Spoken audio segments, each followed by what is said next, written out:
I had just had enough of them yelling. It wasn't the first time my parents fought, but that night, their voices had a different weight, something sharper. Every slam of a cupboard door downstairs made my chest clench. I was sitting on my bed, just staring at the wallpaper by the corner, trying to block out the words I didn't want to hear, when a thought popped into my head. Just go. Get out. I didn't plan where I was going. I just wanted the muffled quiet that came from putting a few streets between me and the shouting. I pulled on my jacket, grabbed my sneakers, and slipped out the back door. No one noticed. I remember the air felt colder than it should have for September. I stuffed my hands in my pockets and kept my head down, walking fast. My street was quiet, just the usual dim yellow of the old street lamps and the distant hum of someone's TV through thin windows. I turned the corner, meaning to head toward the park. That's when I saw it. It was sitting right there in the middle of the road, like it had been dropped from above my bedroom. Not a copy, not something like my bedroom. My exact bedroom, the same faded blue wallpaper, the same slanted ceiling on one side from the attic slope, my little desk with the cracked leg, my school books piled in exactly the mess I'd left them.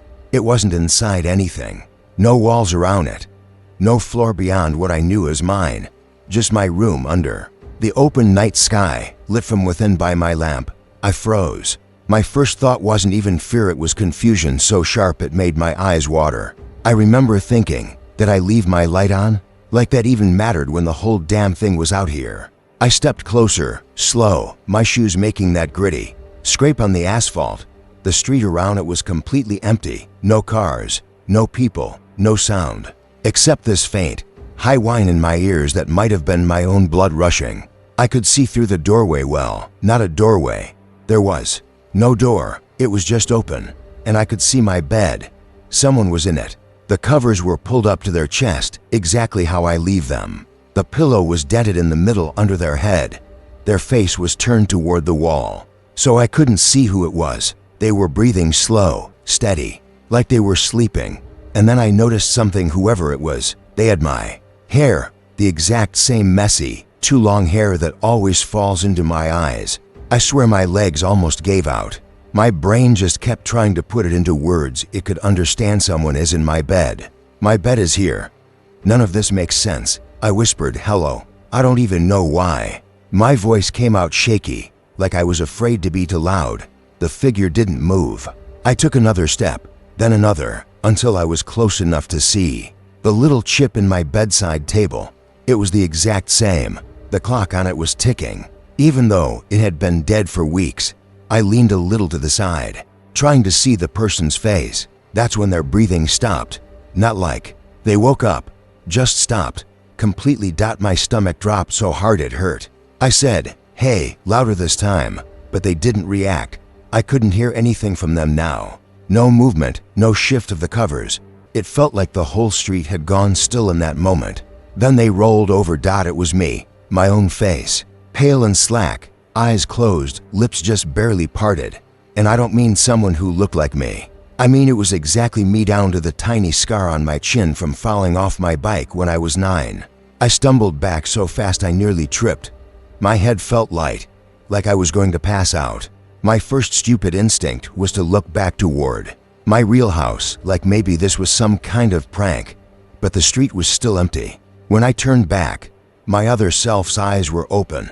They weren't wide or glaring, just open, staring straight into mine. And in that instant, it felt like someone had shoved a fist into my chest and squeezed. I couldn't move. My legs wouldn't respond. Their lips curled, just slightly, like the beginning of a smirk. And I heard my own voice, not from my mouth, but from theirs, say, go home. It wasn't loud, but it hit me harder than a shout would have. I spun around and ran. I didn't even care that I was leaving me back there. I ran so hard my lungs burned, my breath tearing in my throat. When I reached my house, I slammed the door behind me and locked it. My parents were still in the kitchen, voices low now, tired. I went straight upstairs without saying a word. My bedroom door was shut. I stood there for a long time, my hand on the knob, too scared to open it. Eventually I did. Everything was exactly how I'd left it, lamp off, bed empty, books on the desk, but the covers on my bed were pulled up neat and tight, like someone had just gotten out. I didn't sleep that night. I lay there under the covers, staring at the ceiling, waiting for something to change, waiting to hear my own voice again. That in the morning, my parents acted like nothing had happened. I didn't tell them. I didn't tell anyone, actually, until now. But here's the part I've never been able to explain. The next day, when I was getting dressed for school, I saw something in the mirror. Just for a second, I thought my reflection was out of sync, like it blinked a fraction too late. I told myself I imagined it. I had to, except every so often, usually at night, I catch it again. I'll turn my head, and my reflection won't.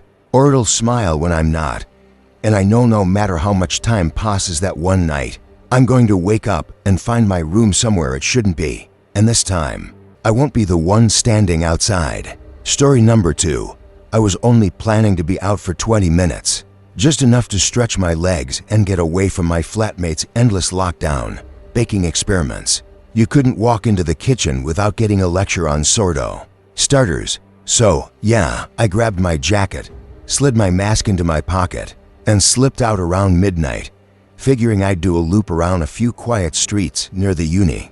Melbourne was dead at that hour during 2020. No pubs, no trams, no foot traffic, just the occasional possum clattering on a roof. I wasn't expecting to see anything strange. That's probably why I didn't turn back when I first noticed the glow. It wasn't bright, not like streetlights, more like someone had taken a highlighter and traced over the tram tracks in faint blue. I'd walked that street dozens of times before. Swanston runs trams all day, but at night they sleep at the depot. These tracks shouldn't have been lit, especially with every tram shut down. I stopped, crouched a little, and ran my fingers over the steel. Cold, just steel. But the glow didn't reflect off my hand, didn't change if I blocked it. It was as if the light was coming from inside the metal. I told myself it was some weird council thing. Maybe they'd installed new safety paint or something. But the tracks ahead were different. They didn't curve the way they usually did, toward the main road. Instead, they cut sharp left into a side street I didn't remember. I stood there a minute, trying to figure it out. My memory's good. I bike around that area all the time. That street had never existed. It felt stupid, but I stepped onto it. The first thing I noticed was how sound seemed to vanish. No distant traffic hum, no leaves rustling, just my footsteps and this faint electrical buzz that seemed to come from nowhere. The buildings on either side were old-style terraces, but their windows were blacked out completely, not curtains, just black, like painted glass. I couldn't see a single door, just walls, brick after brick. The tram tracks ran perfectly between them. I told myself I'd go maybe 50 meters, then turn back. But about halfway down, I saw the stop. A small shelter, glass panels, green metal bench. The kind you see at every tram stop, only this one wasn't tagged, wasn't dirty, wasn't old. It looked brand new, and sitting inside, under the shelter, was a man in a suit. That should have been my cue to leave. Instead, I hesitated. He was sitting perfectly still, hands resting on his knees, head tilted slightly toward the tracks. His hair was neat, like he'd just come from the office, except nobody was working in offices at that hour, especially not in lockdown. I thought maybe he was homeless, but his shoes looked polished. I stepped closer, keeping my distance. "You all right, mate?" I asked. He didn't move. I took a step closer. His eyes were open, staring at the tracks, and I realized he was breathing, but slow to slow, like each inhale took 10 seconds. "Do you need help?" I asked again, louder. Still nothing. That's when I noticed his suit wasn't quite right. The seams ran wrong, like the stitching was inside out. The tie hung too straight, like it was part of the shirt. I turned to leave, heart thudding now, but a faint rumble stopped me. The tracks under my feet vibrated. I looked up the line, and in the distance, something was coming. Not a tram, not exactly. The lights on the front were too dim, and instead of the familiar yellow and green, this one was deep gray, almost black, blending with the night. It moved silently, except for the low hum in the rails. I took a step back, but the man in the shelter finally moved just his head, turning toward me in one slow, deliberate motion. His face was wrong. Every feature was there: eyes, nose, mouth, but to symmetrical, to perfect, like someone had carved it into soft clay. His lips moved, but the sound that came out wasn't words. It was the same hum as the rails, only higher pitched, and it was getting louder as the tram drew closer. Panic shot through me. I turned to run back the way I'd come, but the street behind me wasn't there anymore. The buildings had closed in, solid brick from edge to edge, no gap, no path. The only way out was past the shelter, and whatever that tram was. I didn't want to get closer to him, but I didn't want to be here when that thing arrived either. My pulse hammered in my ears as I edged along the far side of the shelter, keeping my eyes off his face. The tram slid to a stop without a sound. Its doors opened. Inside, the seats were full. Men and women in suits, dresses, uniforms, all sitting perfectly still, all with faces just like his. Perfect, too perfect, like wax models. None of them blinked. The hum from the rails became the only sound in my head. I thought my skull might split. The man stood up. His movements were fluid but unnatural, like his joints bent a fraction too far. He stepped onto the tram without looking at me. I thought that was my chance to bolt, but the moment he disappeared inside, every head on the tram turned toward me in perfect unison. I couldn't breathe. My legs went stiff. Then one of them, an older woman in a navy dress, smiled. It was a small, polite smile, the kind you give a stranger on a bus. She lifted her hand and pointed at me. The others followed, one by one, until every passenger was pointing at me, smiling that same polite smile. I backed away, shaking my head. No, I'm not. But the hum surged, and something shifted under my feet. The rails seemed to ripple, the glow brightening until I couldn't see the ground. When my vision cleared, I was standing on the tram steps. I didn't remember moving. I didn't remember deciding. I was just there, staring into the carriage. The smell hit me metallic, like blood left in a warm room. I turned my head to get a breath of clean air, but outside wasn't the street anymore. It was black. Not night black, just nothing. No buildings, no sky, no ground. Only the rails, glowing faintly, stretching into infinity. A hand touched my arm. I jerked away, but another grabbed my shoulder. Then another. Cold fingers, too many of them. They didn't grip hard, just rested, like guiding me in. My knees buckled. The hum in my skull was a voice now, whispering, not in English, not in any language I knew, but I understood it. Sit and ride. I don't know how long I was on that tram. Could have been minutes, could have been days. Outside, the black never changed. Inside, nobody moved, nobody spoke. I sat in a seat near the back, my hands in my lap like theirs, staring straight ahead. Every now and then, I felt eyes on me, but whenever I tried to look, my head wouldn't turn. Then, as suddenly as it started, the hum faded, the tram slowed. The black outside was replaced by streetlights, buildings, normal Melbourne. I blinked, and I was standing on the pavement again, right where I'd found that glowing side street. But the street wasn't there anymore. Just a brick wall, solid and blank. I ran home. Didn't even take my shoes off before I locked every door and window. My flatmate looked up from the couch and asked where I'd been, and I just said, walking. My voice sounded wrong, hollow in my own ears. I thought maybe I'd hallucinated the whole thing. Stress, isolation, bad sleep.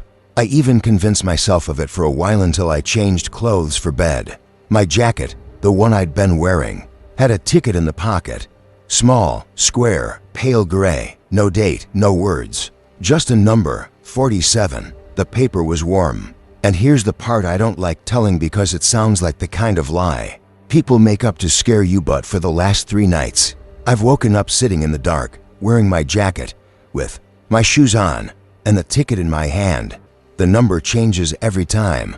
Last night it was 50. Tomorrow night, I think I'm going to find out what happens when it reaches 0. Story number 3. I was 14 when it happened, and I can still remember the sound of my own footsteps, echoing against the stone walls of that alley. I hadn't meant to be out late. I just wanted chocolate. My parents had gone to bed early. The apartment was quiet, and I knew there was a little corner shop 2 streets away that stayed open until midnight. I slipped out with a few coins in my pocket. wearing my thin jacket and thinking about how quickly I could be there and back before anyone noticed. I walked fast, head down, avoiding the main street because even then I hated the feeling of being watched. That's how I ended up in the alley. It wasn't even a real shortcut, more like a narrow passage between old buildings with uneven cobblestones and a faint smell of damp wood. I'd been through it once before in daylight, but now it felt smaller, the walls leaning in. And halfway down I saw it, the clock. It wasn't hanging on a wall or mounted on a pole, it was freestanding. A huge brass thing, taller than me, standing right in the center of the alley. The face was old, the kind with Roman numerals, but instead of hands moving around, it had a set of numbers in the middle, ticking down. 1459, 1458, 1457. I stopped without thinking. My first thought was that it was some kind of art installation. Plovdiv had a few of those, but who would put something like that here? And why was it counting down minutes instead of showing the time? I remember glancing behind me, expecting someone else to be there, maybe watching, maybe filming me for some prank. But the alley was empty, dead quiet. I told myself not to be stupid and kept walking, skirting around it. I could hear the faint clicking of the numbers changing, like the sound of a flip clock, and my chest felt tight, like I was trespassing. I didn't run, though. I didn't want to seem scared, not even to myself. The shop was still open when I got there. I bought a bar of milk chocolate and a packet of biscuits, shoved them into my pocket, and started back. I was only gone maybe 5 minutes. I was thinking about whether I should take the same way back or avoid that alley. But when I reached the entrance to it, the clock was still there, and it was still counting down. 9:12 now. I remember thinking that didn't make sense. It should have been much less time if it had been counting down steadily. I don't know why I went back in. Maybe I wanted to prove it was harmless. Maybe I thought I could figure out what it was. I walked past it again, slower this time. My eyes stayed on the numbers, 911, 910. Each flip was crisp, mechanical, and the sound seemed to echo louder than it should have. I tried to guess what would happen when it hit 0. Would it chime, go blank? Nothing about it looked digital, yet it didn't look like any mechanical clock I'd seen before. Halfway through, I started feeling strange, like my legs were heavier, like the air had thickened. The alley looked longer than it had when I first walked it. My jacket felt tighter around my arms. I thought maybe I was imagining it, but when I looked back, the entrance seemed further away than it should have been. I broke into a fast walk, trying not to run. I kept thinking, you're just tired, you're just spooking yourself. But then I noticed the sounds. My footsteps were slightly out of sync with the sound they made. I'd step, and the echo would come a fraction too late, like the alley was hesitating before giving the sound back. When I finally reached the other end and stepped out into the street, the relief was so strong my knees almost buckled. But then I saw the buildings. They were the same, but not. The paint colors were different. Some windows boarded up that hadn't been before, and the lamppost near the corner was gone. I hurried home, telling myself maybe I just never noticed those details before. But when I reached my building, the front door was different. It had a newer lock, and the doormat was gone. I knocked, and when my mother opened it, I froze. Her hair was shorter, streaked with more gray than she had earlier that evening. She looked me over like I was a stranger. "Can I help you?" she said. That it was her voice, but colder, like she was wary. I stammered something about being her daughter, and she frowned. "My daughter's asleep in her room." She stepped aside, and I could see into the apartment, our apartment, but the hallway rug was gone, and the pictures on the wall were different. And down the hall, a girl who looked exactly like me, just older, maybe 18, was walking toward the kitchen. I didn't wait.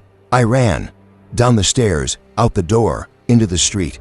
My chest hurt from the cold air, my head spinning. I told myself to go back to the shop, to retrace my steps. I thought maybe if I went through the alley again, it would fix itself. The clock was still there, to 37. The numbers kept flipping steadily. I was shaking so hard I could barely walk, but I forced myself forward. Halfway through, the heaviness returned, like I was moving underwater. The air buzzed faintly, and my ears felt stuffed. I focused on the other end, on getting through. When I stepped out, everything looked normal again. Or so I thought. The corner shop was still there, but the man behind the counter wasn't the same owner I knew. The streetlight that had been broken for weeks was working again. I ran home, nearly tripping on the steps. This time, my mother opened the door with the same warm smile she'd had before, asking why I was out so late. I mumbled something about wanting chocolate and went straight to my room. I locked the door and sat on the bed, staring at my hands. My fingers were trembling. I didn't tell anyone for weeks. When I finally did, my friend Nico at school, he laughed and said I must have dreamed it. But the next time I passed that alley in daylight, the space where the clock had been was empty, just cobblestones. Still, I could hear it in my head, the mechanical flip of the numbers. Months later, Nico told me his cousin had gone missing after walking home late. The last place anyone saw him was near that same alley. I didn't go near it again for years. When I finally did, just to prove to myself it was gone, I saw something scratched faintly into the wall where the clock had stood. Don't wait for zero. I never found out who put it there. I never found out where I went, or for how long. But sometimes when I'm alone at night, I hear the ticking again, slow and deliberate, like it's counting down from somewhere I can't see. And every time, I wonder if one day I'll run out of minutes. Story number 4. I had no plan to be out on the water that night. My mother had already gone to bed, and my father was still drinking tea with the neighbors. So nobody noticed when I slipped my fishing rod out from behind the kitchen door and eased out into the alley. I didn't even know why I felt that pull. I'd fished 100 nights before, but something in me kept thinking about the black water at the edge of the village, the way it swallowed sound. I told myself I just wanted to be alone, to feel the cool air, but even then, I think I knew it was something else. The harbor was quiet except for the clink of mooring ropes against wood. I walked along the dock, passing the small boats tied up in a crooked line.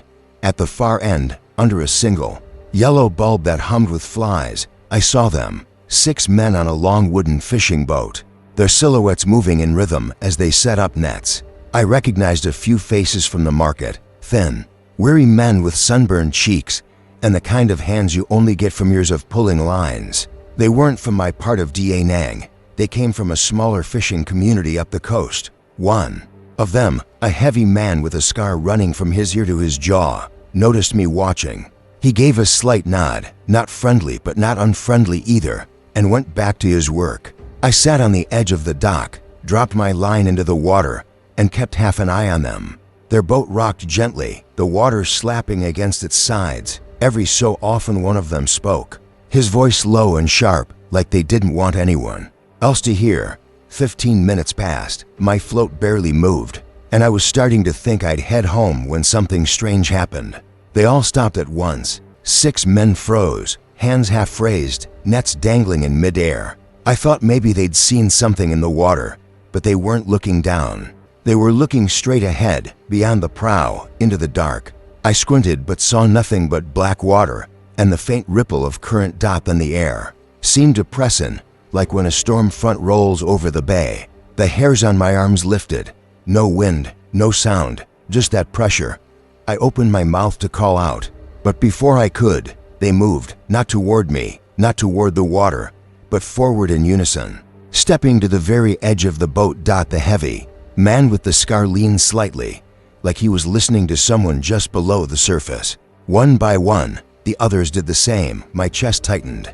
I thought they were about to haul something up, maybe a huge fish tangled in the nets. Instead, they stepped off, not like men jumping, not even like men falling. They stepped forward as if walking into a shallow tide, except there was nothing to step on. Their bodies slid into the water without splash or resistance, like the sea swallowed them whole before they broke the surface. I didn't move. I didn't even breathe. The boat rocked once, twice, then settled. The nets lay crumpled on the deck. "Hey!" I shouted. My voice cracked hard in the stillness. Nothing. I scanned the water, expecting heads to break the surface. I saw no ripples, no bubbles, just the reflection of the dock light shivering in place. I gripped the dock post, leaning out as far as I could without falling. "Are you there?" My voice was too loud now, too desperate. Still nothing. That's when the boat began to drift. No one was aboard. I could see that clearly now. but it was sliding away from the dock, slow but steady, the bow turning toward open water. My pulse hammered in my neck. I glanced down the dock toward the harbor guards. Hut, but no light shone inside. I didn't want to take my eyes off the boat. Some part of me was certain that if I looked away, something would happen I couldn't undo. I kept thinking, maybe they dove under for some reason. Maybe they'll come up on the other side. But my gut told me I'd just watched something impossible. I tried to tell myself to run home, wake my father, but my feet wouldn't move. I watched that empty boat slide farther until it hit the mouth of the harbor. That's when I saw movement, not in the boat, but in the water behind it. It was like a pale arm, too long, reaching up and touching the hull, then another, then more, until it looked like half a dozen hands gliding along the sides, pushing it out. My heart was slamming now, my throat dry as rope. They weren't swimming. I couldn't see heads or shoulders, just those arms, impossibly white under the dim light, fingers splayed wide as they pressed against the wood. And then, just as the boat slipped into the black beyond the harbor lights, the hands let go, and the water swallowed them. I was shaking so badly I almost dropped my rod. I don't know how long I stayed there, crouched low on the dock, eyes fixed on the empty mouth of the harbor. When I finally moved, it wasn't to run home, it was to follow. I don't know why. Maybe because it didn't feel right to just leave it. Like if I didn't see where it went, I'd never sleep again. I untied my uncle's small motor skiff, climbed in, and pushed off without starting the engine. I paddled slow, trying to keep quiet. The water beyond the harbor was darker than any sky I'd seen. I kept my eyes on where I thought the fishing boat would be, but after only a few minutes I saw it, not ahead, but off to the side, drifting in a slow circle like it was caught in a current. I angled toward it, heart pounding so loud it felt like it might wake the dead. The closer I got, the more wrong it looked. The nets weren't just piled. They were draped over the sides, heavy with something.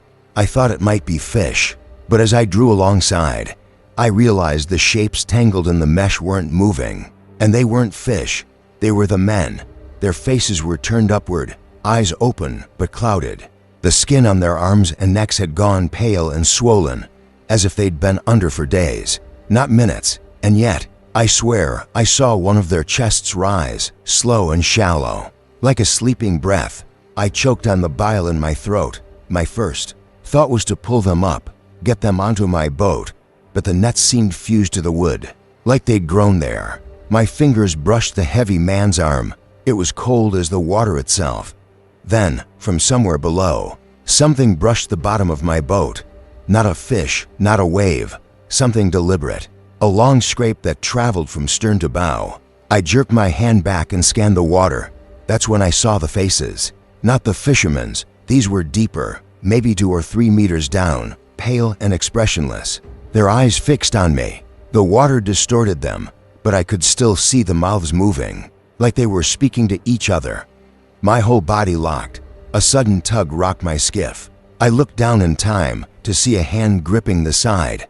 One of those 2 long, white hands. It started to pull. I slammed my foot against it, felt something give, and the hand slipped away. The water boiled for a moment, and then everything went still again. I don't remember turning the engine over, but the next thing I knew, I was speeding back toward the dock, the sound of the motor deafening in my ears. I didn't look back.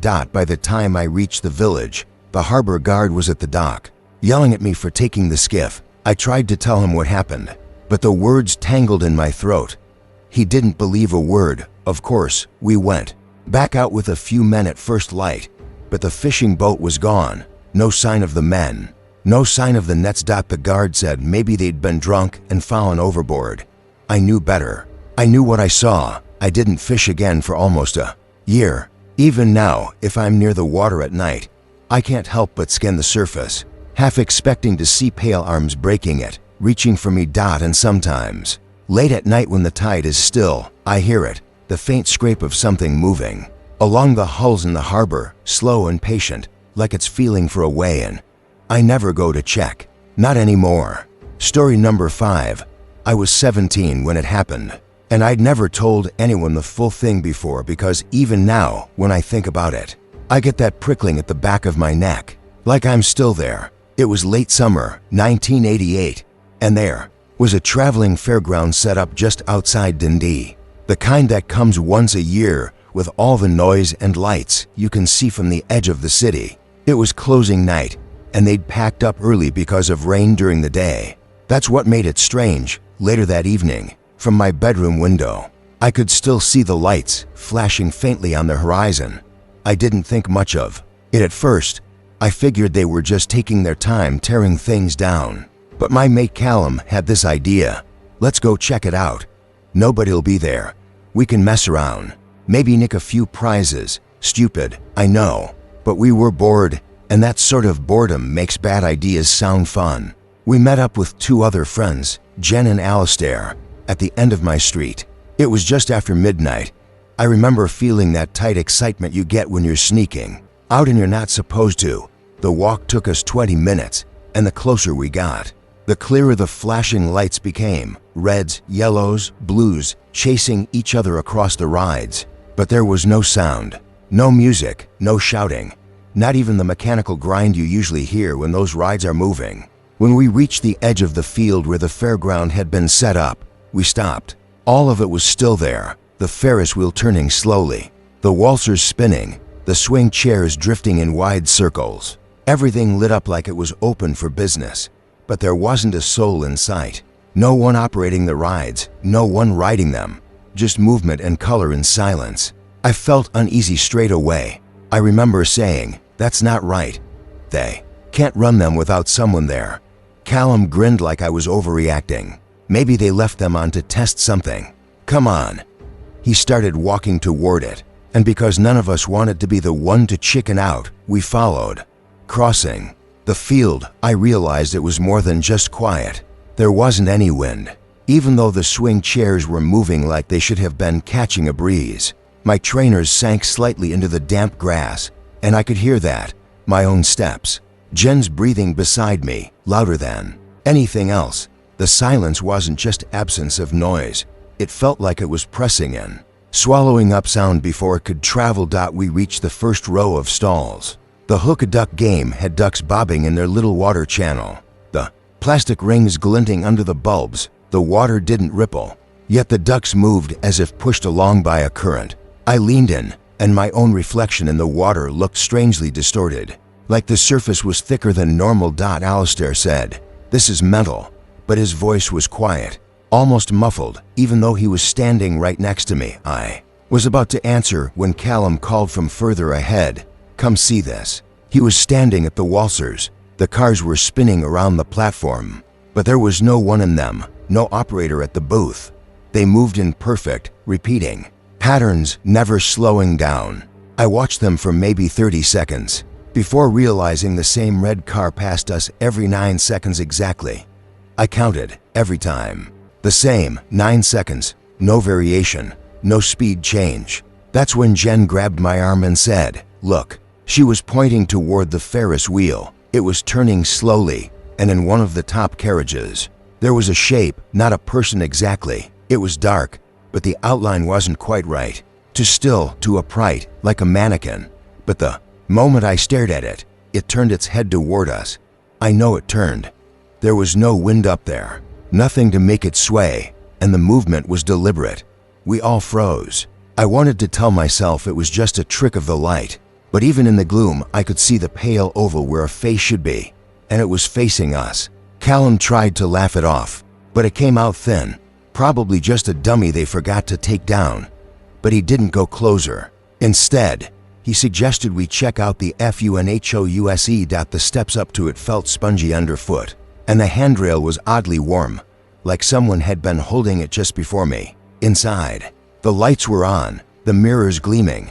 Normally, a funhouse is full of music and distorted laughs, but here it was just me and my breathing. The others hung back while I stepped into the mirror maze. At first, it was just my reflection a dozen times over, but halfway through, I noticed one version of me wasn't moving exactly when I did. It was subtle, a half-second delay, a blink when I wasn't blinking. I tested it, lifted my hand slowly. My reflection lifted theirs just after, then kept. It raised when I dropped mine. My throat went dry. I stepped back, and so did it. but its mouth twitched into a smile I wasn't making. I turned and left the maze fast, nearly knocking into Jen. "We need to go," I told them, and I meant it. But Callum was already walking toward the Ferris wheel like he wanted to prove it was all harmless. We followed, not wanting him out of sight. The wheel kept turning, steady and silent. The pale figure was still in the top carriage. As Callum reached the boarding gate, the wheel slowed, perfectly timed so that the carriage with the figure stopped right in front of him at ground level. It wasn't a mannequin. It looked like a man, but the skin was gray, stretched tight over the bones, and the eyes, God. The eyes were just black pits, no shine, no white. He didn't move except for the head, which tilted slightly, the way you might when studying something curious. Callum froze, staring back. None of us spoke. Then the man's mouth opened, and the silence broke for the first time with a sound I can't fully explain. Not speech, not a scream, but something like the echo of metal scraping underwater. The wheel started moving again, slowly carrying the figure upward. Callum stumbled back toward us, his face drained. "We're leaving," he said, and no one argued. We moved fast through the rows of rides. The ducks in the stall were still circling. The waltzer cars spun on. Nothing had changed. But as we reached the field's edge, I realized the lights were dimming behind us, one by one. Not all at once, in sequence, as if something was following us out and switching them off as it went. We didn't stop until we were halfway back to town. Only then did Callum speak, saying he couldn't explain what he saw in those black eyes. "It wasn't looking at me," he said quietly. "It was looking through me." The fairground was gone the next day, not packed up, gone. The field was empty. Not even tire tracks or litter left behind. We asked around, but no one else had seen the lights that night. The papers said the fair had left 2 days earlier than planned because of the weather. We never went back to that field. A few years later, I drove past it, just out of curiosity. It was overgrown, the grass tall and uncut. But for a second, just a second, I thought I saw a Ferris wheel on the horizon, turning slowly, silently against the dark. Story number 6. I was halfway down the hallway when I realized the door was unlocked. That didn't make sense.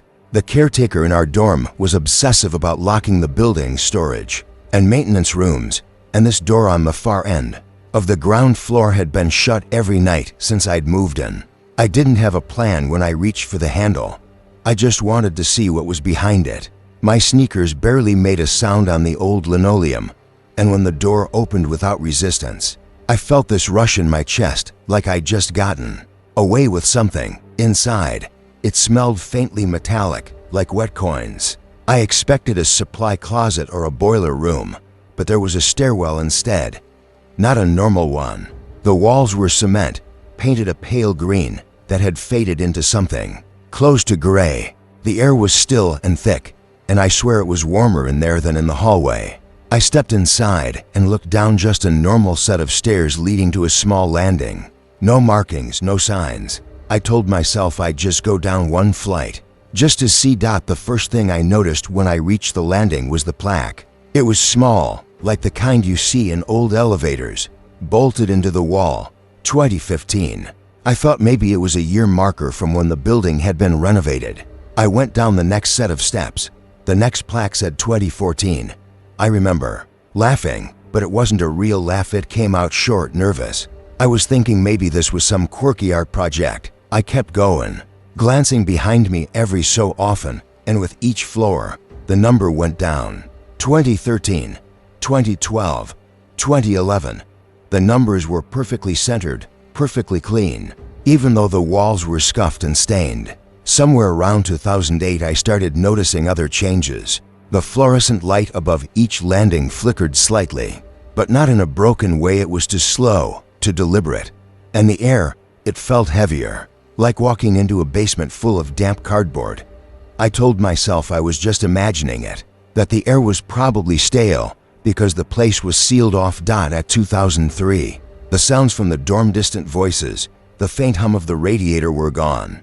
I realized I could hear only my own breathing and the faint scuff of my shoes on the steps. My legs were already aching a little, and I considered going back. but something about the pattern kept pulling me forward. Down to 2000, then 1999. When I hit 1998, I heard something new, faint music, not loud enough to identify, just a thin melody seeping from somewhere below. It didn't sound digital, more like it was being played on a scratched vinyl record. My mouth went dry. I kept going, slower now, one hand lightly grazing the wall. The paint felt cold. By 1993, the music had stopped. In its place was a sound like paper being shuffled, except it came and went in these long, irregular bursts. I kept looking down the stairs, expecting to see someone on the landing below, but there was nothing. Just the next plaque, 1992. It was at 1989 that I first thought about the fact that, technically, I had no idea how far this stairwell went. The building had 4 floors above ground and 1 basement. By rights, I should have been under the street by now, but the air still felt the same. No concrete smell, no pipes, no sign of earth or foundation. Just steps, always the same size, the same angle. My pulse kicked harder at 1985. There was something written under the year. Tiny letters, scratched into the metal. Don't go past this one. I froze there, staring at it, my body tilting slightly toward the stairs as if testing my own nerve. I thought about turning back. I even took 1 step upward, but then I heard it. A voice, faint, low, coming from below. It was saying something over and over. I leaned forward, my ear tilted, and the sound became clearer. My name, not a question, not a shout, just my name, spoken slowly, evenly, over and over. I can't explain why I didn't run right then. Maybe it was the shock. Maybe it was the fact that the voice sounded familiar, like someone I knew but couldn't immediately place. I took another step down. 1984. Then 1983. The voice kept repeating my name, exactly the same each time. No breathless pauses, no change in tone. By 1979, the light overhead was dimmer, not flickering, just weaker, like it was burning through fog. The air was cooler now, almost cold, and I wrapped my arms around myself. My brain was fighting between curiosity and fear, and neither side was winning. At 1974, I stopped again. The voice had stopped. The silence was thicker than before, and I felt a weird pressure in my ears, like when you're about to land in a plane. My skin prickled. I whispered, "Hello?" and the sound bounced strangely, like the walls swallowed half of it. I didn't realize I was holding my breath until I saw 1971. That's when I heard the sound again, but it wasn't my name this time. It was laughter, not loud, not hysterical, just wrong. Like someone was laughing because they knew something I didn't. It started faint, then came closer with every step I took. By 1968, I knew I'd gone too far. The walls looked damp, darker. I could smell something faintly sour, like rotting fruit. I remember thinking, "This is stupid. You have no idea what's down here." I turned to go back up. The stairs behind me were gone, or rather, they weren't. The same stairs. The wall where the plaques had been was now bare concrete. No numbers, no marks, just blank. My throat tightened, and I spun back around. The stairs going down were still there. I told myself I'd just keep going until I found another door, another way out. My steps were faster now, my shoes slapping the concrete. The numbers came quicker: 1965, 1964, 1963, but each one made my stomach sink deeper. The light above me was barely more than a glow. When I reached 1960, I saw it. Someone was standing on the landing below. I couldn't see their face, their head was tilted down, hair hanging forward, but they were wearing clothes that looked decades old. A gray coat, scuffed leather shoes. They didn't move, even as I came closer. I stopped a steps above them. "Excuse me," my voice cracked. They lifted their heads slowly, and I saw the face. It was mine, my exact face, but pale, eyes slightly too wide, mouth curled in a small, tight smile. I stumbled back, my heel catching on a step, and for a second I thought I'd fall. My double didn't follow. They just kept smiling, then lifted a hand and pointed downward. The gesture was slow, deliberate. I didn't want to go, but something in me moved anyway. I went past them, heart hammering, eyes locked on the steps. I didn't want to see them again, didn't want to know if they were still watching me. The numbers kept going. 1957, 1952, 1949. The air was freezing now, my breath coming out in faint white wisps. My fingers were numb from gripping the rail. I felt dizzy, like I'd been spinning in circles for hours. At 1945, there was another voice, not mine, not calling my name, just whispering in a language I didn't know. It was fast, urgent, almost like chanting. My head felt thick, like I was underwater, but I kept moving. By 1939, I saw light ahead, not the weak yellow glow from the stairwell lamps. This was daylight. I stumbled toward it, my legs screaming. When I reached the landing, there was a door, a plain wooden door, slightly open, with white light streaming through the crack. I shoved it open and stepped through, and I was outside. Not just outside the dorm, but in the middle of a cobblestone street.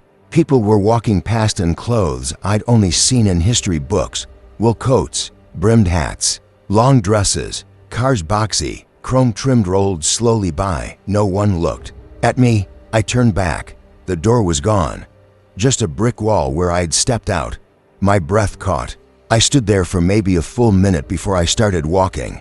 I told myself I'd find someone, figure out where I was. But the more I looked, the more I realized I knew the place. It was Reykjavik, my city. Just decades earlier, the buildings were familiar but not yet weathered. The signs painted in styles I'd only seen in old photos. I wandered for what felt like hours, my head spinning with the wrongness of it all.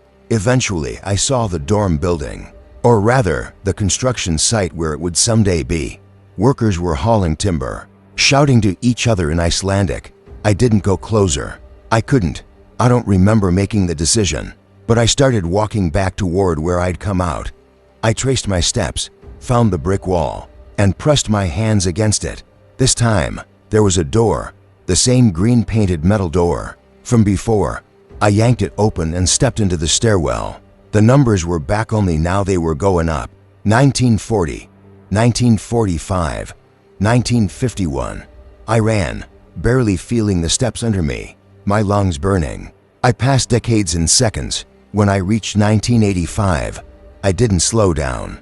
I passed the scratch warning, the voice calling my name, the faint music, until I saw 2015. Then the open doorway into the dorm hallway.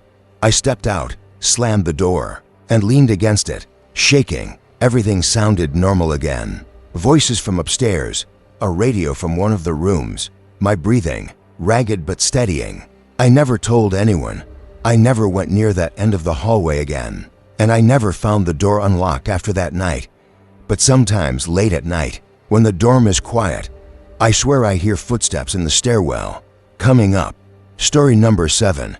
I was halfway through buttoning my shirt when the sound reached me. At first, I thought it was just the storm rolling in, that hollow thud of air against the roof tiles. But then I froze, one hand still on the last button. It wasn't thunder. It was the steady, deliberate toll of a bell, a chapel bell, deep, metallic, too far away to be from the small church near the market. I'd been planning to leave anyway. The tension in the house had been choking me all afternoon. My father had been pacing the kitchen like a caged dog, muttering under his breath, my mother refusing to look up from her sewing. I didn't want to sit there and listen to the slow boil of their anger. So, when that bell rang again, I decided I'd use it as an excuse to slip out before the rain hit. The sound came in clean, measured strikes, each one hanging in the air longer than felt natural. I didn't remember any chapel in town that rang this late, especially not during a storm, and there was something wrong about it. Not wrong in pitch, it was rich and clear, but wrong in how it carried. It seemed to come from somewhere beyond the hills, somewhere the road didn't quite reach.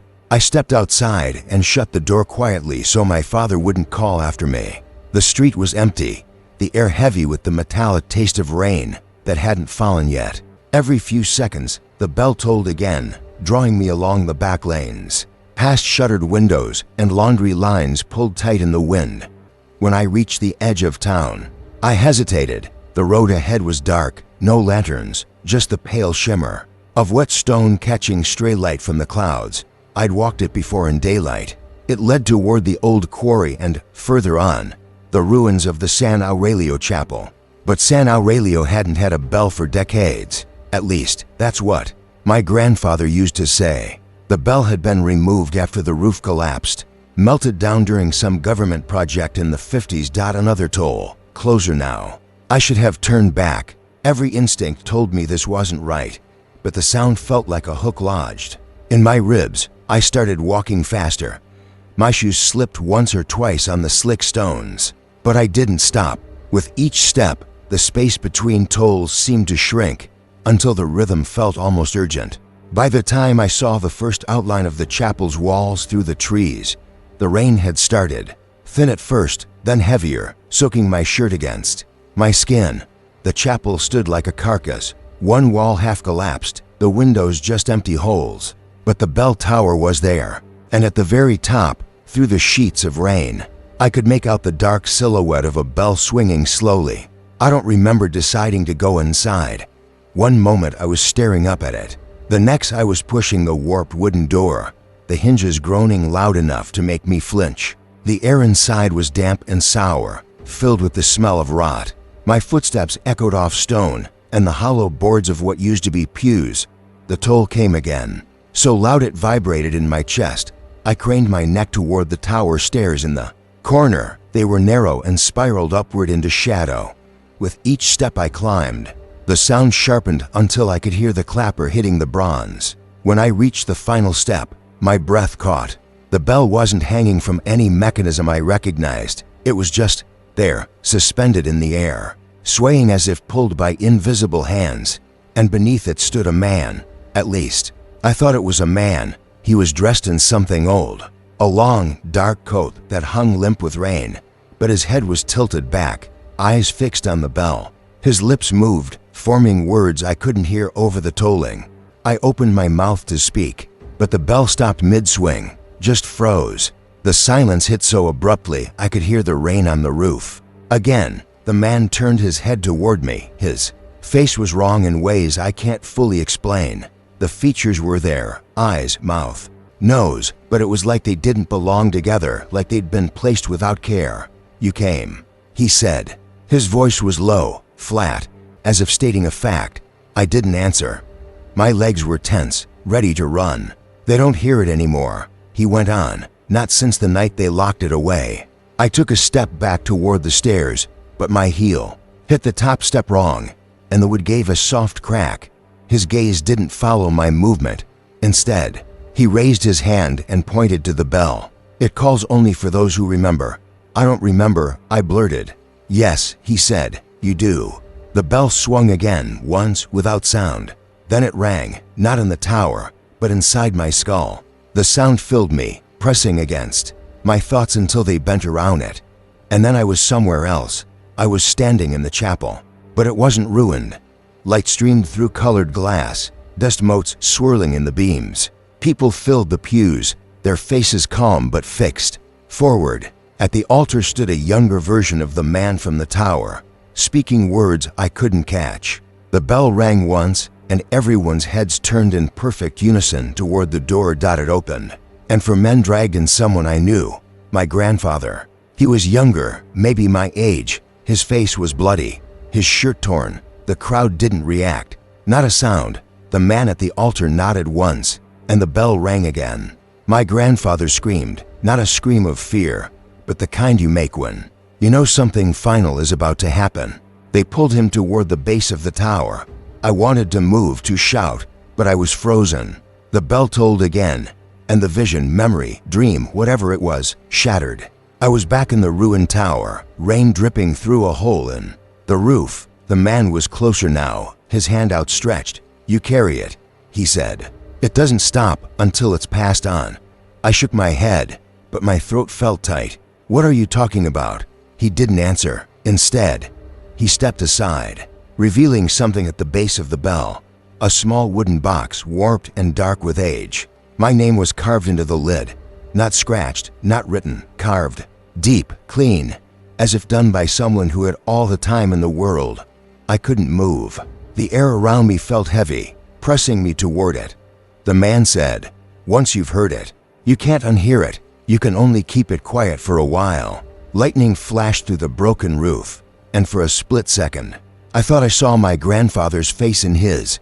Then the light faded, and it was just the man again, waiting. I don't remember picking up the box. I don't remember walking back down the stairs. I just remember stepping outside into the rain, the bell silent behind me.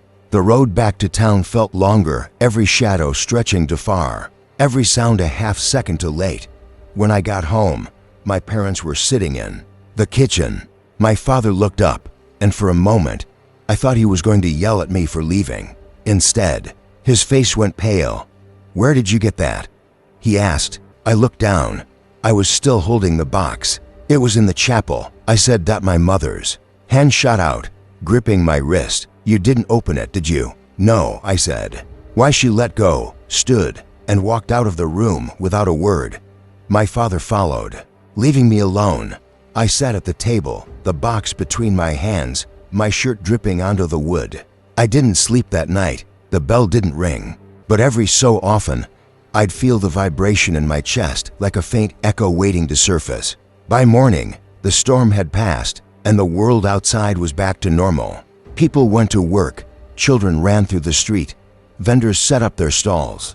I took the box to the far edge of the quarry, found a spot where the rock dropped straight down into dark water. I didn't want to open it. I didn't want to. No, I threw it as hard as I could, watched it vanish without a splash I could hear. For weeks after, I avoided the road to the chapel. I convinced myself it had been some fever dream brought on by the storm, my own mind playing tricks. But then, one evening, as I was walking home from the market, I heard it again. One deep, clear toll. It didn't come from the hills this time. It came from just behind me. When I turned, there was nothing there, only the street, empty and still. But I could feel it, faint but certain, in my chest, like it had never left. I've never told anyone else the full story. My parents pretended. It never happened, and I let them. But sometimes late at night, when the streets are quiet and the air is heavy before a storm, I hear that same slow, deliberate toll, and every time it comes, it feels a little closer. Story number 8. I was 12 when it happened, and even now, 30 years later, I can still smell the sweetness of the wedding pastries mixing with the faint, metallic tang that I didn't understand at the time.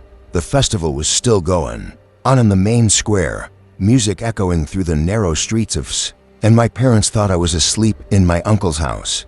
But I'd been bored all evening, listening to the same drums and hand claps, the same repetitive songs. My cousins were allowed to roam around, but I'd been told to stay inside because I was too young to be out so late. I remember lying on the mattress, staring at the cracked ceiling, and thinking, I'm not a baby. I slipped out as soon as I heard my uncle's voice in the courtyard, distracted by neighbors. No one noticed. I told myself I'd just walk to the end of the street, maybe grab some candied almonds from one of the stalls, and be back before anyone knew I was gone. I kept to the side of the road, moving quickly, my sandals slapping against the stones. The further I went, the louder the music got, until it seemed to bounce off the walls on both sides. I could see people ahead, bright clothes, silver jewelry catching the light, but then something caught my eye. Down one of the smaller alleys branching off to my right, I saw red, a lot of it. It shone even in the dim light, slick on the cobblestones, splashed high up on the walls. My first thought was that it must be paint from the celebration. Someone had gotten overexcited with decorations, but it wasn't in neat lines or patterns. It was scattered, messy, as though someone had flung it by the handful. I don't know why I stepped into that alley. I wasn't looking for trouble, but something about it felt strange, like I'd stumbled on a part of the city I wasn't supposed to see. My sandals made sticky sounds as I walked. The red wasn't just in puddles, it streaked downward from the walls in uneven trails. I stopped and crouched, touching it with 2 fingers. It was tacky, not wet, and when I held my fingers to my nose, the smell hit me hard, coppery, sharp. I jerked my hand back so fast my elbow smacked the wall. My stomach turned. I heard something, then a scuff of movement further down. I looked up. The alley curved slightly to the left, and past that bend, I could see a sliver of light, maybe, from another street. My instinct was to back away, go home. But I told myself I'd just take a quick look, just to see what had happened. I think I was trying to prove to myself it was nothing. Maybe some butcher carrying meat through here, spilling as he went.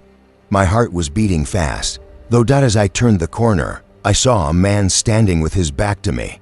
He was dressed in a white jalaba, the hood up. His arms were at his sides, completely still. He was facing a small wooden door set into the wall. The red trails were heavier here, pooling around the doorway, smeared across the bottom half of the door. I took one step back without meaning to, and my sandal made that awful sticky sound again. The man's head tilted slightly, not turning all the way, just enough to let me know he'd heard me. I wanted to run, but he spoke. His voice was low, steady. "You shouldn't be here." It wasn't a threat exactly, but it didn't sound like a warning meant to help me either.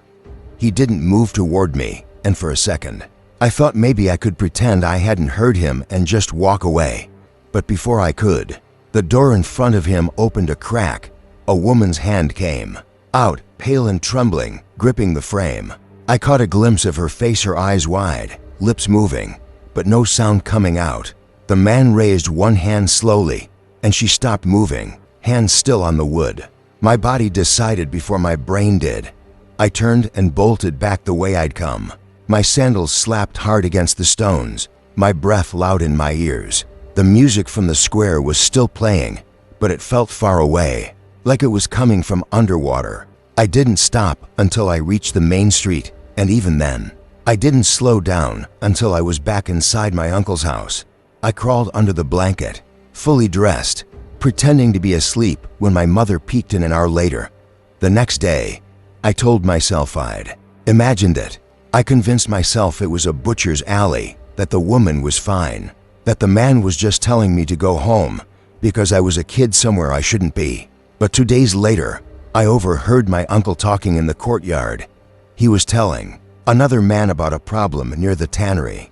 A woman had been found dead in one of the side streets. She tried to leave him, my uncle said. He made sure she didn't. The other man asked if they'd caught him, and my uncle just shook his head. No one saw anything. I didn't say a word. Not then, not for years. But I remember her eyes, the way they locked on mine in that split second before he lifted his hand.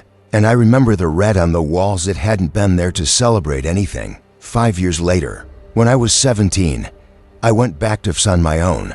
I didn't plan to find that alley, it just happened. I was walking through the older part of the city, the maze of streets pulling me in different directions, and suddenly I recognized the curve, the way the stones dipped in the middle. My stomach tightened, but I stepped inside anyway. It was narrower than I remembered. The walls had been painted a dull yellow, covering whatever had been there before. There was no red, no smell, but the small wooden door was still there, shut tight. No sign anyone used it anymore. I stood there for a long time, listening for movement, telling myself I was imagining the faint scuffing I thought I heard inside. Eventually I walked away, but I didn't go far. I found a spot in the shade across the street where I could see the alley's entrance, and I waited. After about 20 minutes, a figure in a white jalaba appeared at the far end, near the door. He was older now, slower, but I knew it was him. He opened the door, stepped inside, and closed it behind him. I wanted to follow, but my legs wouldn't move. Instead, I walked away, blending into the crowd, the sound of festival drums starting up somewhere nearby. I never went back to that alley again. But every time I smell fresh paint, I think of those red streaks and how quickly something real can be covered up, how a city can keep walking, eating, celebrating, while something ugly hides just one turn away. And the part that still wakes me up sometimes, the way he said it, "You shouldn't be here, not go home, not it's dangerous." Just that flat statement, as though I'd stumbled into a place that didn't belong to me, but belonged to him, and maybe it still does.